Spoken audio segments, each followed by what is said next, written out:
Excelentíssimo senhor presidente do Senado Federal, senador Renan Calheiros, senhor vice-presidente do Senado, senador Jorge Viana, é com especial satisfação que quero saudar o excelentíssimo senhor vice-presidente da República, Michel Temer, que nos honra com a sua presença. Excelentíssimo senhor Luiz Inácio Lula da Silva, presidente da República, que prestou grandes e relevantes serviços ao nosso Brasil. Senhor presidente da Câmara dos Deputados, deputado Henrique Eduardo Alves. Senhor ministro Nelson Jobim, ex-presidente do Supremo Tribunal Federal e constituinte de 88. E devo dizer mesmo que não só constituinte, a Constituição muito deve ao seu talento, que foi realmente um dos maiores artífices do seu texto. Excelentíssimo senhor Bernardo Cabral, relator-geral da Constituinte, que exerceu com paciência e denodo e trabalho suas honrosas funções naquela época. Demais agraciados, senador Aécio Neves, Álvaro Dias, Cássio Cunha Lima, Francisco Dornelles, Inácio Arruda, Lúcia Vânia, Luiz Henrique, Mozarildo Cavalcante e Paulo Paim. Senador Rubem Figueiró, querida, grande artista brasileira, Fafá de Belém, e jornalista, que é um ícone da imprensa brasileira, Rubem de Azevedo Lima.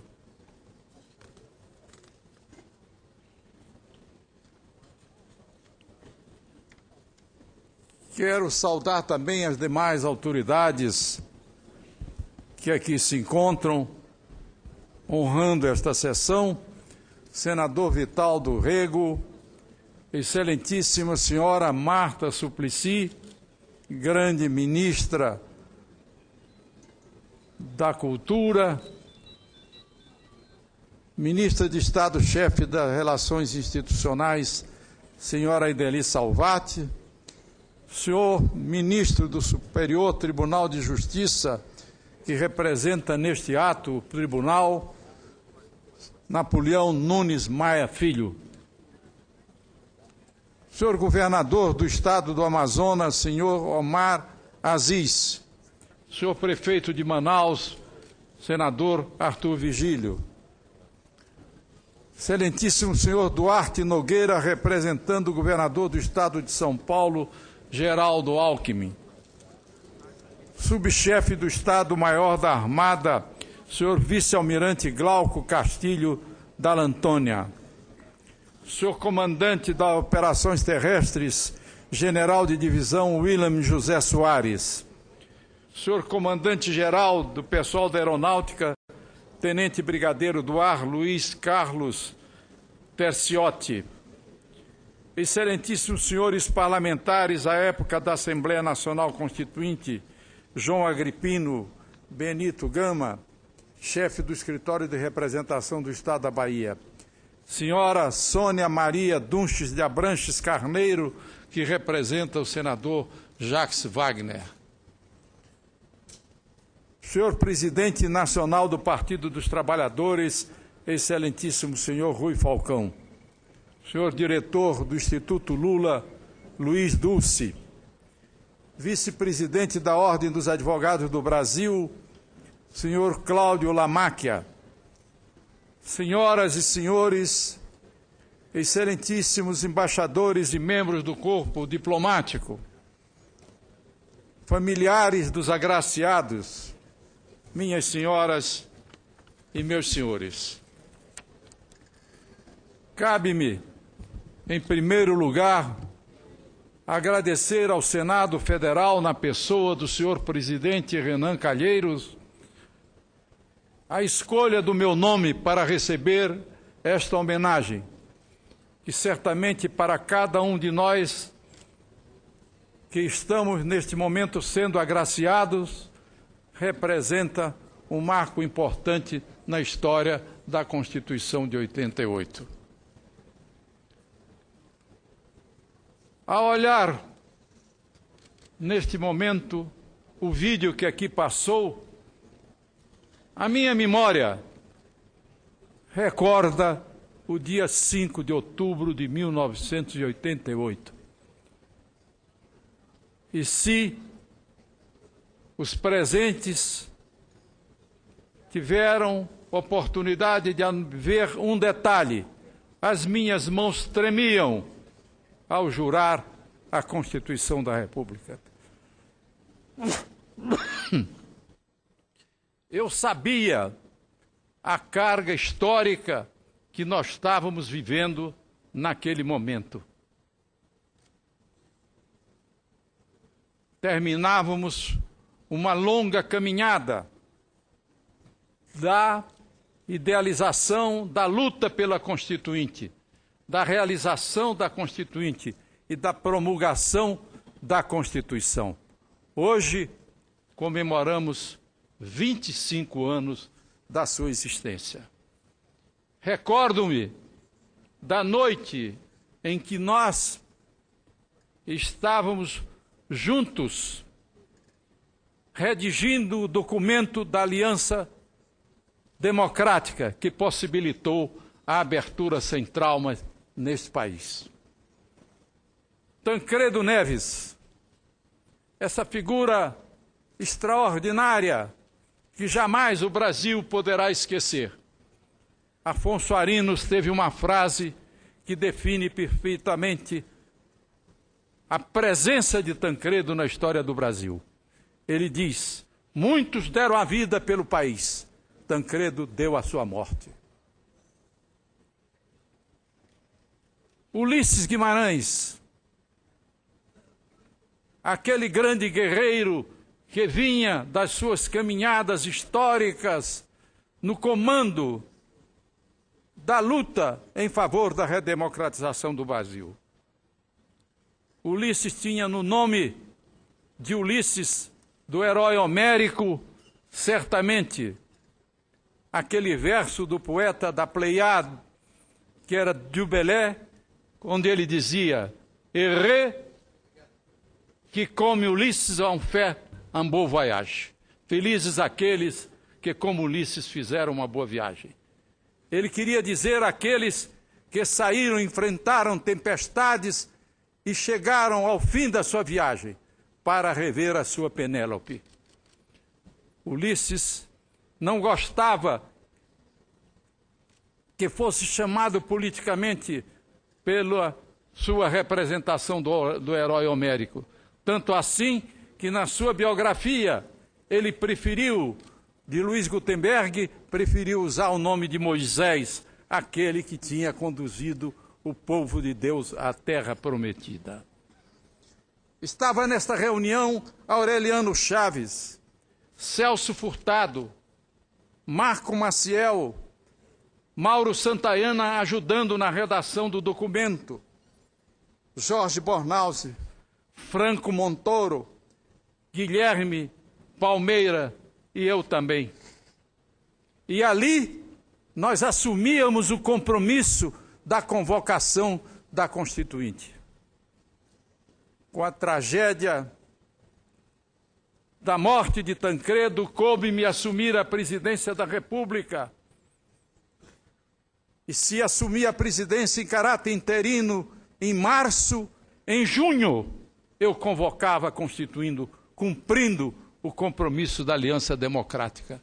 Talvez a mais rápida convocação de uma constituinte para a restauração de um regime constitucional.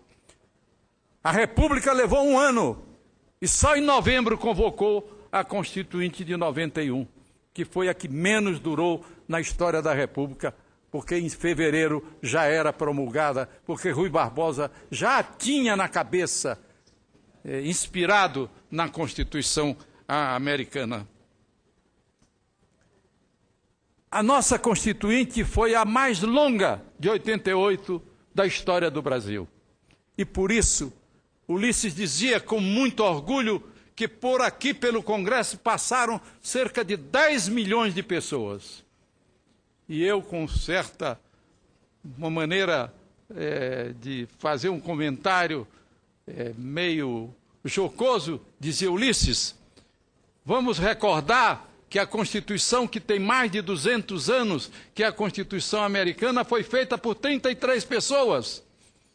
E se nós temos 10 milhões, nós vamos ter, sem dúvida, uma Constituição que nos dará apreensões ou pode nos dar grandes alegrias.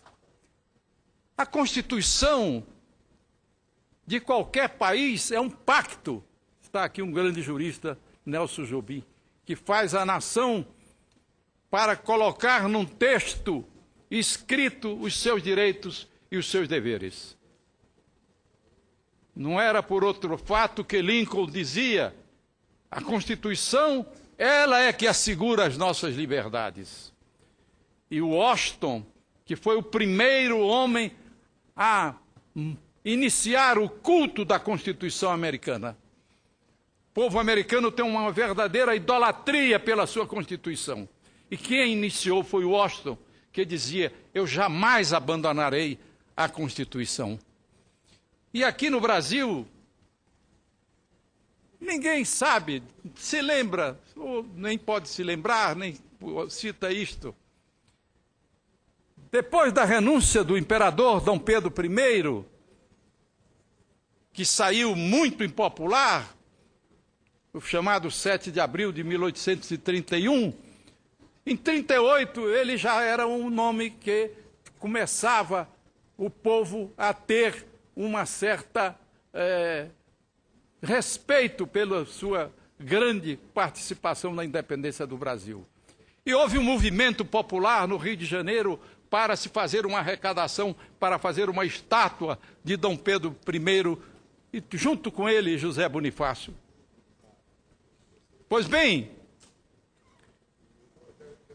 caiu mais ou menos no esquecimento. Em 1858, Adoc Lobo era presidente da Câmara dos Deputados. E ele votou uma lei, e nessa lei ele estabelecia que se fizesse uma subscrição pública para erigir uma estátua a Dom Pedro I. Pois bem, essa estátua foi encomendada ao escultor francês Louis Closet. E ele levou uma concepção da estátua, que era aquela famosa estátua clássica que tem em todos os lugares, equestre, e com Dom Pedro com a espada na mão, gritando independência ou morte. O imperador Dom Pedro II disse: não, eu não quero essa espada, eu quero uma estátua que ele tenha na mão a Constituição de 1824, que ele outorgou, assegurando um governo constitucional para o Brasil. E essa estátua está na praça, hoje Tiradentes. Antigamente era o Largo do Rocio, no Rio de Janeiro. No dia da inauguração foi uma chuva imensa. E Teófilo Otoni, ainda com espírito nativista de 31, ele disse: não, quem merece uma estátua é Tiradentes. E nós, naquele jeitinho brasileiro, colocamos o nome da praça, Praça Tiradentes, e a estátua de Dom Pedro I com a Constituição na mão. Pois bem, hoje, eu sabia naquele momento que convocava a Constituinte o que representava uma Constituinte. Tinha os exemplos históricos na minha cabeça. Do fechamento da Constituição de 23, quando foi dissolvida. E da necessidade do ato adicional para que ela fosse viabilizada. A de 81, a de 91 da República, logo em seguida nós tínhamos a revolta da Armada. Em seguida, a renúncia de Deodoro. E Floriano para manter e implantar a República foi o Marechal de Ferro. E aí, essa Constituição também não assegurou uma tranquilidade para o país. Tivemos vários pronunciamentos militares, tivemos várias crises políticas e institucionais durante aquele período. E ela se arrasta quase que chegando exangue para, em 1930, termos a Revolução. E Getúlio, que vinha do Rio Grande do Sul, com a memória do Borges de Medeiros e do Castilho, de governar por mais de 20 anos, não quis Constituição, não quis de nenhuma maneira. E foi preciso que o povo de São Paulo saísse nas ruas, na Revolução Constitucionalista de 32, para obrigar o ditador Vargas a convocar a Constituição, que foi a Constituição de 34. Mas essa Constituição também não durava nada, porque em 35 tínhamos um movimento comunista, em 37 o movimento integralista, e o Getúlio fez a polaca, chamada Constituição de 37, que ele outorgou uma Constituição que extinguia com todos os direitos que se podia pensar. Até mesmo o Supremo Tribunal Federal, a Justiça, o presidente era nomeado pelo presidente da República. E o presidente da República, naquela época, Vargas, por uma sentença, anulou, por um decreto, anulou uma sentença do Supremo Tribunal Federal. A de 46, que vinha depois da guerra, todos nós imbuídos do espírito idealista de que vinha um novo mundo se abrir para a humanidade, um mundo de bondade, um mundo de paz. Ele começa com a Guerra Fria. E a Constituição de 46, que é uma boa Constituição, a Constituição de 46, ela não aguentou, porque o Café Filho foi deposto, o Jango também foi deposto, tivemos o Juscelino com 2 revoltas, de Jacareacanga e de Aragarças, tivemos o 11 de novembro para assegurar a posse do presidente Kubitschek.